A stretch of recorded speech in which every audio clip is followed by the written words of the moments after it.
رمضان میں بول میں آپ کے میزبان ہبہ علی خان سمیع خان آپ کے سامنے حاضر ہیں.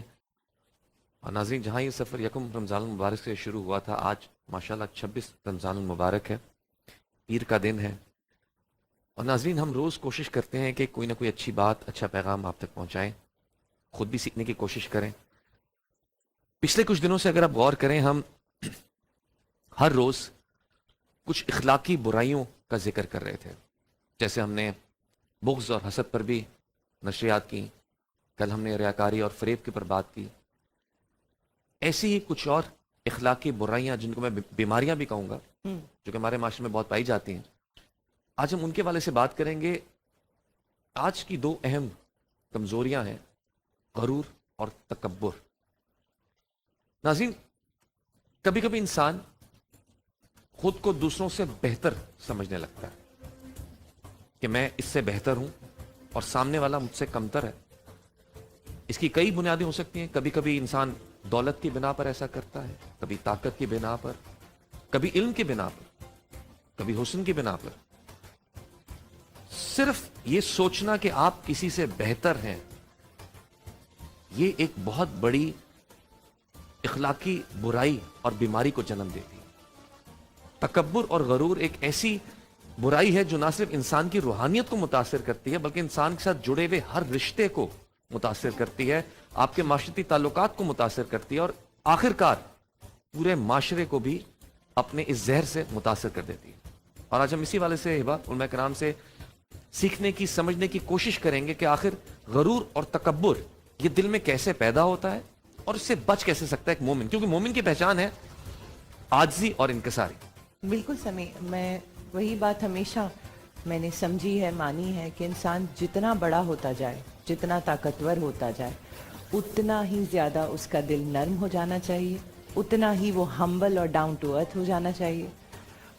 ظالموں کی اور بادشاہوں کی مثال اگر ہم لیں نا، تو انہیں اپنے کچھ نہ ہونے کا احساس تب ہوا تھا جب انہیں یہ اندازہ ہوا کہ ان کی اگلی سانس لینا بھی ان کے بس میں نہیں ہے، ایک قدم یہاں سے وہاں تک اٹھانا ان کے بس میں نہیں ہے، اور وہ باتیں کرتے تھے پتہ نہیں کیا کیا.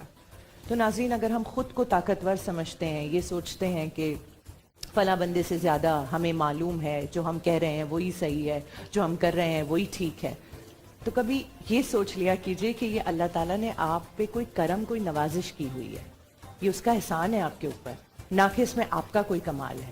اللہ تعالیٰ نے اگر کسی کو نہیں دیا یا کسی کو زیادہ دے دیا، وہ سب اس کے ہی احسانات ہیں.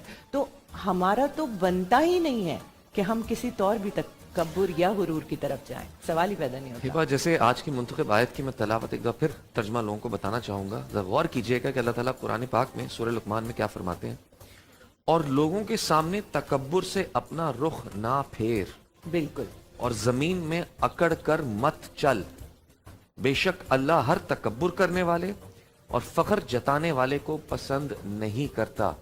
اس سے واضح بات نہیں بیان ہو سکتی کہ صاف صاف اللہ نے فرما دیا کہ فخر کرنے والوں کو، غرور کرنے والوں کو پسند نہیں فرماتا. بالکل سمیع، مجھے ایسا لگتا ہے کہ لوگوں کے اپنے اندر کے کمپلیکسز اور کمیاں ہیں جو انہیں ایسا رہنے اور ایسا کرنے پہ مجبور کرتے ہیں. بالکل وہ شاید لوگوں کو نیچے دکھا کے گوہر اپنے آپ کو اونچا فیل کر رہے ہوتے ہیں، کیونکہ اور تو کوئی طریقہ نہیں ہے انہیں اپنے اندر سے اچھا فیل کرنے کا. تو جیسے جیسے انسان کا مرتبہ زندگی میں بڑھتا جائے، اتنا ہی پیار اور اخلاق بانٹنا چاہیے. وہ مشہور سینگ ہے نا کہ جھکے ہوئے درخت کو پھل لگتا ہے. بالکل تو بالکل، وہی ورنہ انسان اکڑ جتنا کے اللہ ٹوٹ جاتے ہیں. جتنی اللہ آپ کو عزت دے اتنے جھکتے جائیں، اور اتنا ہی اللہ آپ کو پھالا اور دے گا. اور اس حوالے سے کچھ اپنے پرسنل ایک، بلکہ میں بتا ہی دیتا ہوں. جی جی ہبہ، یہاں ہم روز یہاں ٹرانسمیشن کے تشریف لاتے ہیں بول انٹرٹینمنٹ کے آفس میں. جی، کچھ لوگ نا ہماری نیت، بڑی اچھا بات ہے کہ انما الاعمال بالنیات، نیت اللہ ہی جانتا ہے. میں یہاں جب داخل ہو رہا تھا راستے میں، تو کچھ ایک خواتین اور ایک صاحب تھے، 3 لوگوں کی فیملی تھی، وہ لڑکانہ سے آل دی وے آئے تھے. اور وہ باہر، سوری ٹو انٹرپٹ، کل بھی آپ کے سامنے ان سے ملاقات ہوئی. آدھے گھنٹے سے وہ باہر ویٹ کر رہے تھے کہ سمیع کب یہاں پہنچیں گے. اسٹوڈیو کے باہر جیسے ہی گاڑی رکتی ہے، کچھ لوگ بھاگتے ہوئے جو ہے وہ اس طرف آتے ہیں اور کہتے ہیں کہ سمیع بھائی، سمیع بھائی، سمیع بھائی. اور سمیع ایسے رکے ہیں ان کے پاس جیسے کوئی بہت پرانا جاننے والا مل گیا ہو سمیع کا. مجھے پہلے یہ لگا. ہبہ، کل آپ تھی نا ساتھ، کل ان سے میری اس طرح ملاقات ہوئی. آج جب میں سیٹ کی طرف تشریف لا رہا تھا، ہم ساتھ آ رہے تھے، تو میں تھوڑا پیچھے رہ گیا، تو وہ دوبارہ ان کی آواز آئی. سیٹ ہمارے یہاں فلور کے پاس تھے، تو نے ایک منٹ کہتے ہیں ہمیں وقت نہیں دے رہے ہیں. میں نے کہا جی میری بھی مجبوری ہے, ہم ٹرانسمیشن پہ لائیو جانا ہوتا ہے, لیکن آپ کو شکریہ. آپ ایک دم لڑکانے سے میں نے کہا آپ کا بہت بہت شکریہ, لیکن ابھی ہمیں جانا ہے. کہتے ہیں اندر آ سکتے ہیں. میں نے کہا اندر اجازت نہیں ہے.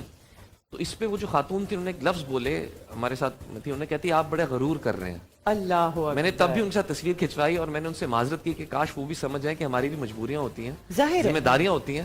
اور پھر مجھے وہی بات سمجھ آئی کہ اللہ تعالیٰ جو فرماتے ہیں نا کہ انما الاعمال بالنیات, میری نیت اللہ ہی جانتا ہے, اور میں بے سب شک. کو نہیں سیٹسفائی بے کر شک سکتے. ایسا ہی